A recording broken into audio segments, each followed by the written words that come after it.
परिस्थिति ये है कि अब लोग अपराधी से ज़्यादा पुलिस से भय खाते हैं, लेकिन वो एसटीएफ के नाम पर भय दिखा करके और लोगों को गुमराह करते हैं, लोगों से जो है सो अवैध वसूली करते हैं। और ये जो घटना घटी है हमारे घर के पास, मोनू नाम का लड़का कर रहे, सीधा आदमी को टारगेट करके फायरिंग कर रहे हैं। तो इस स्तर पर अगर पुलिस उतर जाएगी तो फिर अपराधी का क्या काम? नमस्कार, आप लाइव सिटीज देख रहे हैं। मैं हूं आपके साथ काव्या। बिहार में हालात ऐसे हैं कि अब आम जनता को अपराधी से कम पुलिस से ज़्यादा डर लगता है। जी हां, आप बिल्कुल सही सुन रहे हैं। ये कहना है बिहार सरकार में मंत्री मदन सहनी का।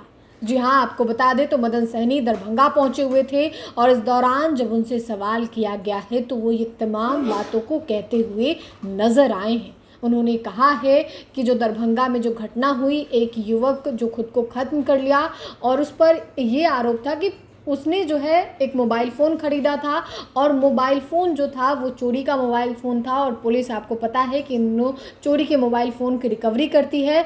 और मदन सहनी का ये आरोप है कि पुलिस के द्वारा उस पर दबाव बनाया गया, जिस कारण उस लड़के ने खुद को ख़त्म कर लिया। आप पहले मदन सहनी को सुनिए। वो दरभंगा के पुलिस प्रशासन पे तो सवाल उठा ही रहे हैं, साथ ही भरत तिवारी एनकाउंटर केस में बिहार के डीजीपी विनय कुमार को भी सवालों के घेरे में लेते हुए नजर आए हैं। पहले आप उस वीडियो को देखिए। नहीं, इसके पीछे जो दरभंगा पुलिस है, चाहे वो लहरियासराय थाना का है या कहाँ का है, ये अभी हमको जानकारी नहीं है, लेकिन वो एसटीएफ के नाम पर भय दिखा करके और लोगों को गुमराह करते हैं, लोगों से जो है सो अवैध वसूली करते हैं।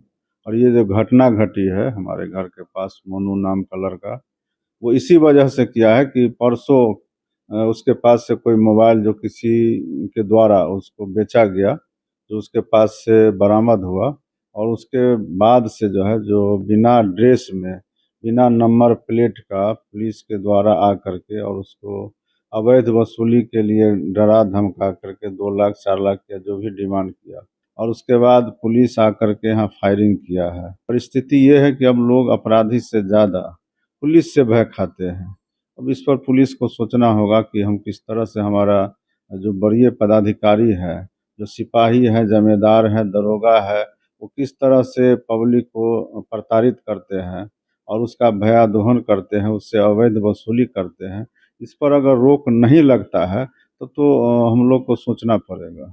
सरकार आपकी ये सर इसलिए तो कह रहे हैं कि सोचना पड़ेगा ना। हमने तो पहले डीजीपी पर भी प्रश्न उठाया जब भरत तिवारी का घटना हुआ, और उसमें जब डीएसपी को हमारे ही विभाग में पोस्टिंग कर दिया, 15 दिन भी नहीं हुआ था। जिस पर इतना बड़ा आरोप हो उसको पोस्टिंग कर देते हैं। तो ये तो लगता है कि पुलिस प्रशासन सही ढंग से काम नहीं कर रहा है। अब ये हम लोग के घर के पास का घटना है और हम देख रहे हैं कि फायरिंग लोग कर रहे हैं। अब वो पुलिस है कि अपराधी है? सादा ड्रेस में आते हैं, बिना नंबर प्लेट के पुलिस पर गाड़ी पर आते हैं और पता ही नहीं चलता, सीधा सीधी फायरिंग कर रहे हैं। वो भी हवाई फायरिंग नहीं कर रहे, सीधा आदमी को टारगेट करके फायरिंग कर रहे हैं। तो इस स्तर पर अगर पुलिस उतर जाएगी तो फिर अपराधी का क्या काम है? रहते इन लोगों के बारे में पता चला है कि ये लोग टेक्निकल सेल में है, और इसी तरह ये तो मामला प्रकाश में आ गया, इसलिए किसी ने आत्महत्या कर लिया। ये दूसरे के साथ भी इसी तरह का व्यवहार करते हैं और भयादोहन करते हैं, अवैध वसूली करते हैं। इनका धंधा लगता है पुलिस वाले को यही होगा। वो बोला कि देखो उससे बात नहीं करना, कुछ भी बोलेंगे तुम खाली सुनना, तुमसे ही बात करेंगे, हमको 2-3 लाख रुपया दे दो, हम केस रफा दफा कर लेंगे। हमने सर, वो बोला कि सर इतना पैसा तुम दे नहीं सकते, आप पैसा लाएंगे कहाँ से? मेरा माँ गई है बाबा धान, आइए कुछ काम करता नहीं सिर्फ पढ़ाई के अलावा, तो हम इतना पैसा देंगे क्यों?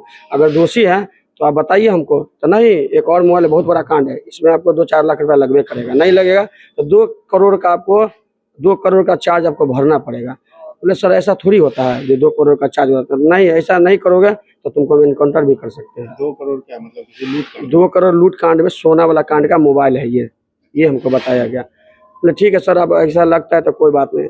वो चला गया। हम बोले सर अगर, बोला नहीं आपको देना ही पड़ेगा मोबाइल। हम बोले सर मेरे पास मोबाइल है ही नहीं। बोलता नहीं देखिए, आप बोला। बोले ठीक है सर, आप बोल रहे इतना तो मेरा छोटा भाई का नाता, हम बड़ा भाई हैं, इससे हम कल बैठ के 1 दिन का समय दीजिए, इससे बैठ के हम बात करेंगे। अगर मोबाइल लिया है तो हम आपको मोबाइल चुपचाप सौंप देंगे, अगर दोषी होगा तो इसको हम जेल में बंद करवाएंगे। हम खुद से बोले इसको हम जेल में बंद करवा देंगे अगर दोषी होगा तो। तो बोला ठीक है हम 1 दिन का समय आपको दे रहे हैं। 1 दिन का समय भी नहीं पूरा, उसके मोबाइल पे इतना टॉर्चर किया, वो मेरा भाई डर से बताया नहीं, क्योंकि हम लोग बड़े भाई हैं, उसको कितना हम उसको कॉपरेट करें, उसको मोबाइल बताया नहीं। और जाके जब हम लोग आए तो हुआ था, और इस पैसा के लिए फ़ोन किया, 2 से 3 हो गया, बोलता है सर आएँ। तो वो मेरा भाई बोला, वो मेरा भाई नहीं जानता था कि मेरा भाई का मर्डर है, मर चुका है। वो आया हम पैसा लेने के लिए कि नहीं हम पैसा लेके ही जाएंगे। बोले सर आइए। आया, उसी बीच में मेरा भाई को हम लोग इधर देख ही रहे कि उधर सब हल्ला किया कि मुँह फंसी लगा लिया और डेथ हो गया। हम लोग उस सब पकड़ने के लिए गए, तब तक ये पुलिस घर पे बैठा के हो गया रवि जी पैसा लाइए ना। तो बोले कौन पैसा, बस उस आक्रोश में हाथापाई हुआ। वो इतना हाथापाई होबो नहीं किया सर, बंदूक निकाला और चारों बगली से गोली फायरिंग करना स्टार्ट कर दिया। हम लोग भागे, मेरा भाई भी भागा, हम लोग भी भागे, पूरा गाँव का आदमी भाग गया और गोली चलाते चलाते वो निकल चुका। और बोलता है ज़्यादा बोलोगे, 1-2 लड़का आगे था, उसको बोले पूरा सटा के उसके भागते हुए चला गया, जैसे लगा कोई आतंकवादी नहीं गांव में घुस गया, उस तरह का पूरा माहौल बना दिया। हम लोग उस लाश को उठाइबो नहीं किया सर, इस तरह का माहौल किया, पूरा गांव सन्नाटा हो गया। हम लोग को इतना दिक्कत किया सर, जैसे लगा हम लोग कोई आतंकवादी है, इस तरह का माहौल हम लोग को पैदा कर दिया। ये पूरा टॉर्चर से मेरा भाई मरा है। तो आपने बिहार सरकार में मंत्री मदन सहनी को सुना, साथ ही जिस लड़के ने खुद को खत्म किया उसके भाई को भी आपने सुना है। तो गौर करने वाली बात यह है कि मदन सहनी जो कि बिहार सरकार में मंत्री हैं, मद्य निषेध विभाग की जिम्मेदारी उनके पास है और वो इस तरीके का बयान दे रहे हैं। पुलिस पर सीधे सीधे आरोप लगा रहे हैं कि पुलिस जो है वो भय दिखाती है, वसूली करती है।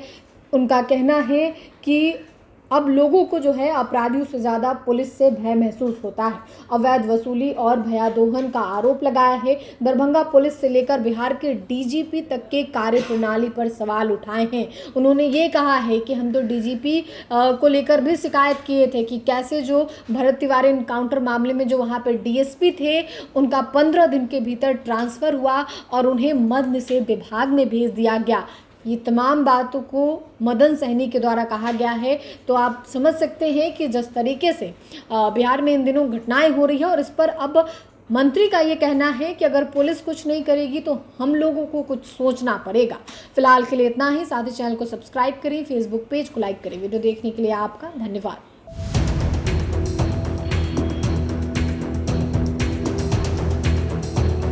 परिस्थिति ये है कि अब लोग अपराधी से ज़्यादा पुलिस से भय खाते हैं, लेकिन वो एसटीएफ के नाम पर भय दिखा करके और लोगों को गुमराह करते हैं, लोगों से जो है तो अवैध वसूली करते हैं। और ये जो घटना घटी है हमारे घर के पास, मनु नाम का लड़का कर रहे, सीधा आदमी को टारगेट करके फायरिंग कर रहे हैं। तो इस स्तर पर अगर पुलिस उतर जाएगी तो फिर अपराधी का क्या काम है।